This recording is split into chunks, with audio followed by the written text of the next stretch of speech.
अस्सलाम वालेकुम स्टूडेंट्स।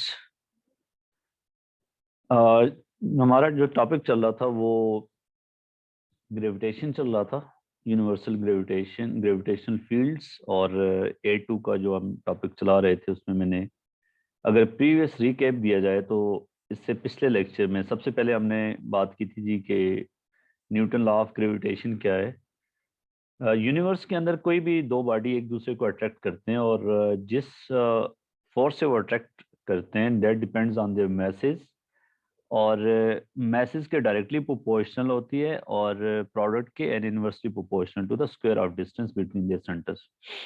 जो हम अपना वेट फील कर रहे हैं, जो हमारा वेट है that is due to the attraction of earth on us. और अगर मैसेज जैसे दो बंदे खड़े हैं और वो एक दूसरे का ग्रेविटेशनल फोर्स एक्सपीरियंस नहीं कर रहे, तो वजह यही है कि उनके उनके मैसेज बहुत कम हैं जिसकी वजह से ग्रेविटेशन फोर्स बहुत कम है, क्योंकि दिस यूनिवर्सल ग्रेविटेशनल कांस्टेंट जो है इसकी वैल्यू बहुत छोटी होती है, 10⁻⁻11। फिर हमने बात की थी कि ग्रेविटेशन फील्ड स्ट्रेंथ के अगर इस मैस m की वजह से एट सर्टेन डिस्टेंस r अगर ग्रेविटेशन फील्ड स्ट्रेंथ की बात करें तो दैट इज Gm/r²। और ग्रेविटेशन फील्ड स्ट्रेंथ की डेफिनेशन जो है that is force on mass m। तो हम क्या करते हैं कि ये कैपिटल मैस m जिसकी वजह से ग्रेविटेशन फील्ड प्रोड्यूस हो रहा है, इसके फील्ड के अंदर एक दूसरा मैस स्मॉल m लेके आते हैं, यहाँ प्लेस करते हैं और उस स्मॉल मैस पे जो फोर्स लगती है वो हम कैलकुलेट करते हैं, that is by this formula Gm/m/r²। फिर उसको इस स्मॉल मैस से डिवाइड कर लेते हैं तो हमें ये फार्मूला मिलता है, ठीक है, दैट इज Gm/r²। हमने ये भी बात की थी कि इनसाइड अगर किसी प्लेनेट के बात करें तो उसका gravitation field strength is directly proportional to R. फिर हमने कहा था कि जी अगर कोई ऑब्जेक्ट किसी दूसरे प्लेनेट के अराउंड ऑर्बिट कर रहा है तो उस सूरत में जो है वो which force is providing the centripetal force, क्योंकि जब कोई ऑब्जेक्ट सर्कल में ऑर्बिट करता है तो there must be some net force towards the centre of circle. और वो नेट फोर्स इस स्मॉल एम पे कौन लगा रहा है, ये कैपिटल एम का जो ग्रेविटेशनल पुल है that provides the centripetal force, जिसकी वजह से ये इस ऑर्बिट को मेंटेन कर सकता है। और इस सूरत में फिर हमने देखा था कि जी अगर आप ग्रेविटेशन फोर्स को सेंटीपिटल फोर्स के इक्वल करें तो आप ऑर्बिटल स्पीड आपके पास आ जाएगी, दैट इज Gm/r²। फिर हमने देखा कि जी अच्छा अगर आप उसकी काइनेटिक एनर्जी निकालना चाहते हैं तो वो भी हमने देखी कि ½ mv²। और अगर ओमेगा का रिलेशनशिप विद रेडियस निकालना चाह रहे तो आप सेंटीपिटल फोर्स को m/ओमेगा² से रिप्लेस करें, ये एक्सप्रेशन उसका डालें तो आपके पास एक बड़ा इंपॉर्टेंट रिलेशनशिप आ रहा था कि r³ वो कांस्टेंट होता है। मतलब ये है कि जित ओमेगा² is inversely proportional to r³ कि as you move away from the centre of that planet तो रेडियस जितना बढ़ाएंगे ओमेगा विल डिक्रीज। ये हमने बात की थी कि if we have two masses they are orbiting the same satellite same planet m, so एक का रेडियस r1 है दूसरे का r2 है, तो जो जिसका रेडियस ज्यादा है उसका एंगुलर फ्रीक्वेंसी जो है वो एंगुलर वेलोसिटी कम होगी। ठीक है, तो ये रिलेशनशिप हमने देखा था। फिर टाइम पीरियड के बीच में देखा था रिलेशनशिप के जी T² is directly proportional to r³, that is known as Kepler third law. T² r³ के प्रोपोर्शनल और जो है वो ओमेगा² is inversely proportional to r, तो ये एक ही लॉ की डिफरेंट फॉर्म्स हैं। तो आज हम जो बात करने जा रहे हैं वो है जियो स्टेशनरी सैटेलाइट। जियो स्टेशनरी सैटेलाइट जैसे आप इसके नाम से देखें तो जियो का मतलब होता है अर्थ, स्टेशनरी का मतलब होता है रेस्ट पे। ठीक है, तो सैटेलाइट मीन सैटेलाइट। सो जियो स्टेशनरी सैटेलाइट की ये डेफिनेशन होगी कि जो अर्थ के रेफरेंस से अगर अर्थ के ऊपर कोई बंदा उसको ऑब्जर्व कर रहा है तो उस पोजीशन के लिहाज से रिलेटिव टू द अर्थ वो स्टेशनरी रहेगा। ठीक है, और अब देखें ये अर्थ रोटेट कर रही है अबाउट इट्स एक्सिस, और अर्थ की रोटेशन जो होती है वो फ्रॉम ईस्ट टू वेस्ट होती है, इस डायरेक्शन में अर्थ रोटेट कर रही है अपने एक्सिस के दौरान। और ये आपका जो है that is Jio stationery satellite. अब जियो स्टेशनरी सैटेलाइट का ये ऑर्बिट है। और ये क्या होता है कि इसकी जो पोजीशन, मतलब जो अर्थ का टाइम पीरियड होता है अपने एक्सिस के गिर्द, वो होता है 24 आवर्स।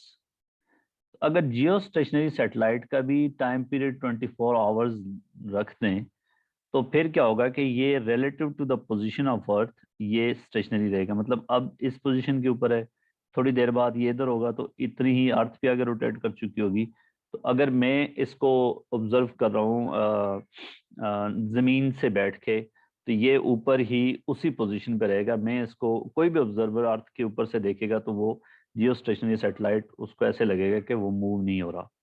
इसको हम ऐसे समझ सकते हैं कि जैसे आप गाड़ी में जा रहे हैं और आपके साथ दूसरा दोस्त बैठा हुआ है, तो जो आपकी स्पीड है और दूसरे दोस्त की स्पीड है वो सेम ही है, तो रिलेट वो आपको अपने रेफरेंस के लिहाज से अगर आप उसको ऑब्जर्व करें तो आपको रेस्ट पे लगेगा, ठीक है। लेकिन कोई दूसरा बंदा पीछे बैठ के ऑब्जर्व कर रहा होगा जो गाड़ी में नहीं होगा, तो उसको वो मोशन में लगेगा, ठीक है। सो ये इमेज मैंने यहाँ से wordpress.com से उठाई है, तो इसलिए मैं इसको कोट कर लेता हूँ। अब देखिए, पहली प्रॉपर्टी क्या हुई कि जी इसका जियो स्टेशनरी सैटेलाइट की क्या डेफिनेशन होगी कि it stage at the same position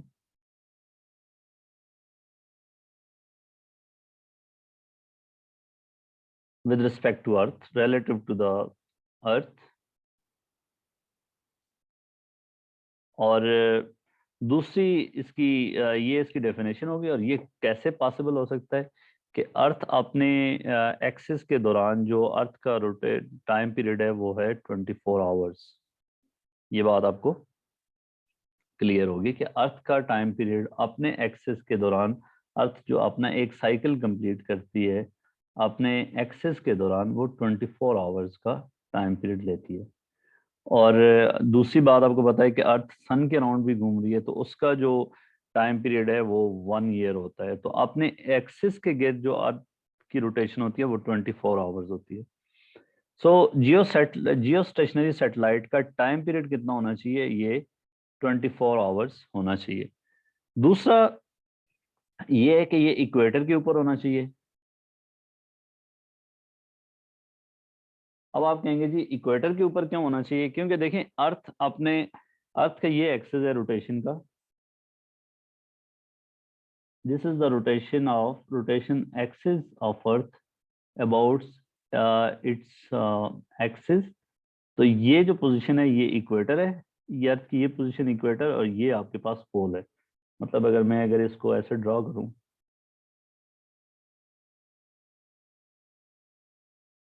तो ये अर्थ का एक्सिस है जिसके गिर्द ये रोटेट कर रही है। तो this is equator and this is pole. आपका जो जियो स्टेशनरी सैटेलाइट का ऑर्बिट बनेगा वो इस तरह बनेगा, इसके इक्वेटर के ऊपर बनेगा, ठीक है। ये बात आपको समझ आ गई कि जी उसको इक्वेटर के ऊपर रखेंगे। और दूसरी चीज जो है वो इसका टाइम पीरियड जो है वो कितना होना चाहिए? 24 आवर्स होना चाहिए, ठीक है। सो ये दूसरी प्रॉपर्टी, इक्वेटोरियल ऑर्बिट होना चाहिए और टाइम पीरियड 24 आवर्स होना चाहिए। और इसका जो है relative to the position of earth ये रेस्ट पे रहेगा। मसलन हम ये अगर कहें कि जैसे मैंने आपको एग्जांपल दी एक गाड़ी वाली, वहां से आप अंडरस्टैंड कर सकते हैं। तो अब हम ये देखना चाह रहे हैं कि उसको जो ऑर्बिट है उसका उसका रेडियस क्या है। मतलब ये आपकी अर्थ है,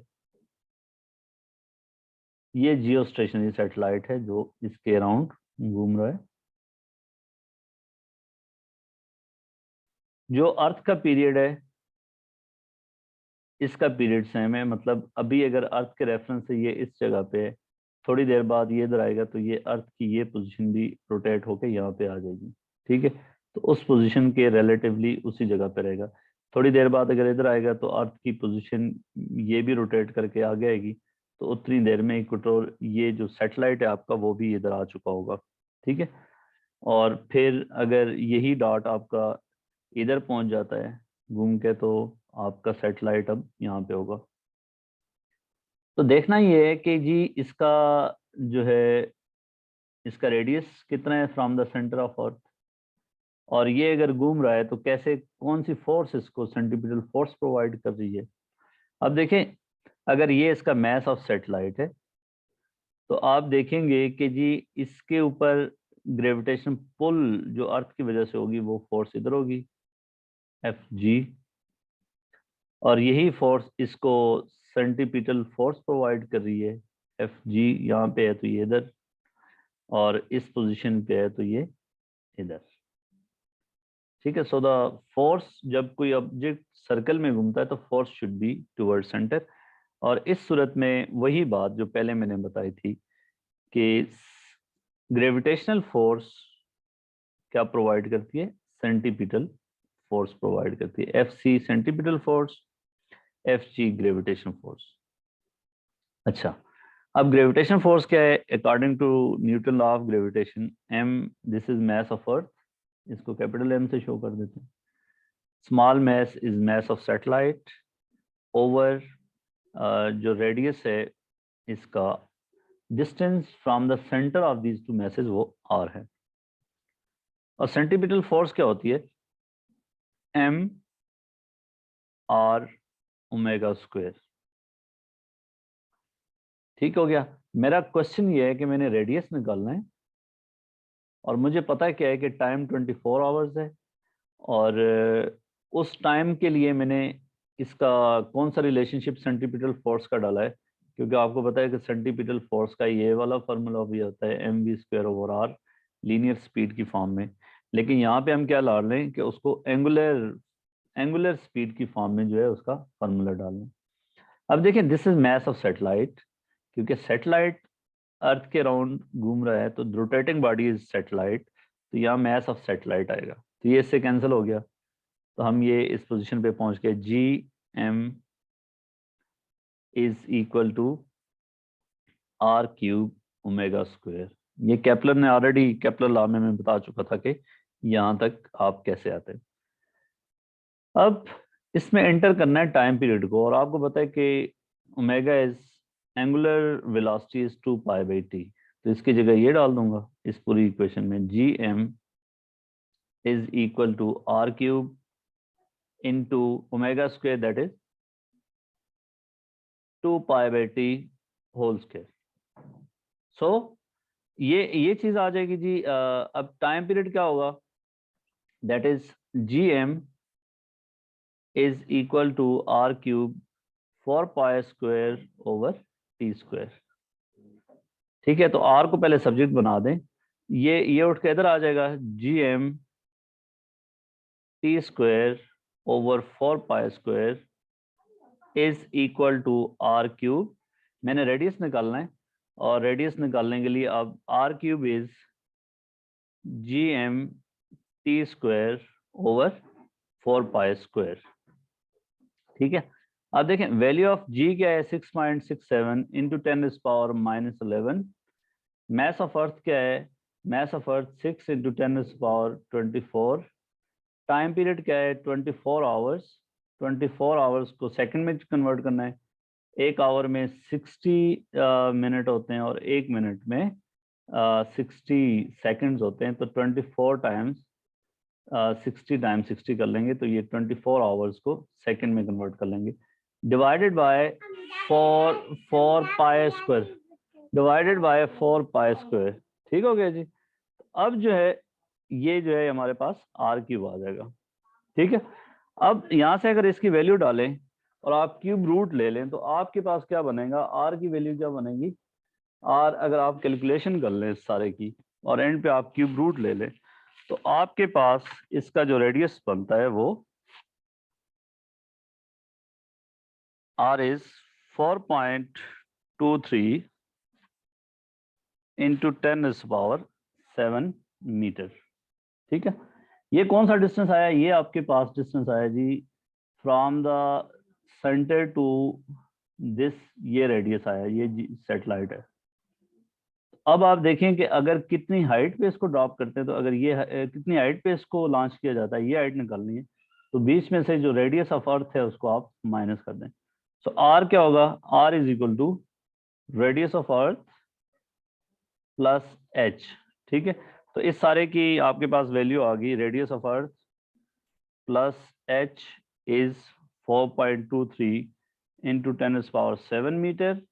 और यहाँ से अगर आपने हाइट निकालनी है तो रेडियस ऑफ अर्थ आपको पता है कि रेडियस ऑफ अर्थ की वैल्यू कितनी होती है जी, वो आपको पता है 6400 किलोमीटर।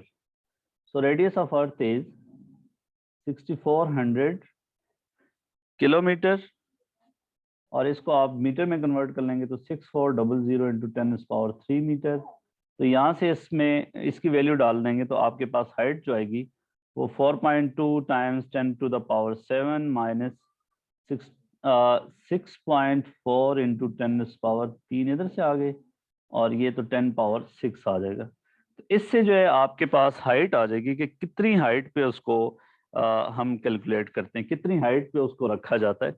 आप कैलकुलेटर से इसकी हाइट कैलकुलेट करेंगे तो आपके पास जो है इसकी हाइट, कैलकुलेटर लगा के आप कर लेना, मेरे पास अभी कैलकुलेटर नहीं है, तो आपको इसकी हाइट का अंदाजा हो जाएगा कि कितनी हाइट पे इसको रखा जाए।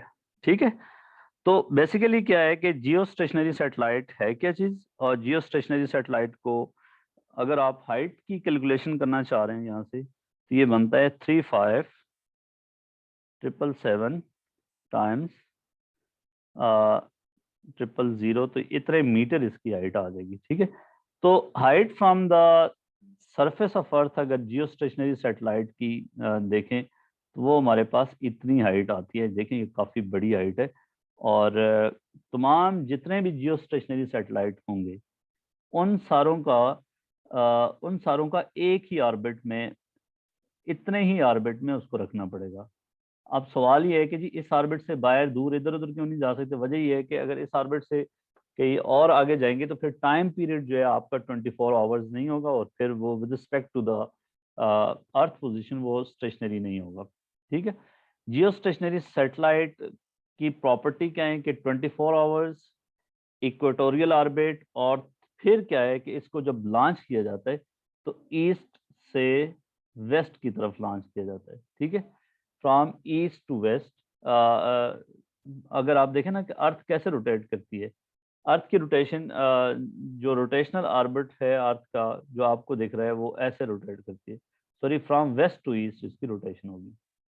ठीक है, तो पेपर में ये चीज़ें पूछी जाती हैं कि जी इसका इक्वेटो जियो स्टेशनरी सैटेलाइट की प्रॉपर्टीज़ क्या है, जियो स्टेशनरी सैटेलाइट होता है क्या है, और जियो स्टेशनरी सैटेलाइट को कितनी हाइट पे रखा जाता है, और जियो स्टेशनरी हाइट सैटेलाइट का जो डिस्टेंस है from the centre of earth वो कितना है। मुझे उम्मीद है, और इसका पर्पस क्या होता है, ये कम्युनिकेशन पर्पस के लिए होता है। अर्थ से सिग्नल जियो स्टेशनरी सैटेलाइट तक जाते हैं, वो फिर एम्पलीफाई करके अर्थ के डिफरेंट पार्ट्स पे फिर सेंड करता है। ठीक है, मुझे उम्मीद है आपको समझ आई होगी। अगर आपको कहीं कोई मसला है तो आप इस वीडियो के क्वेश्चन में जा कमेंट में जाके आप पूछ सकते हैं। ठीक है, थैंक यू सो मच।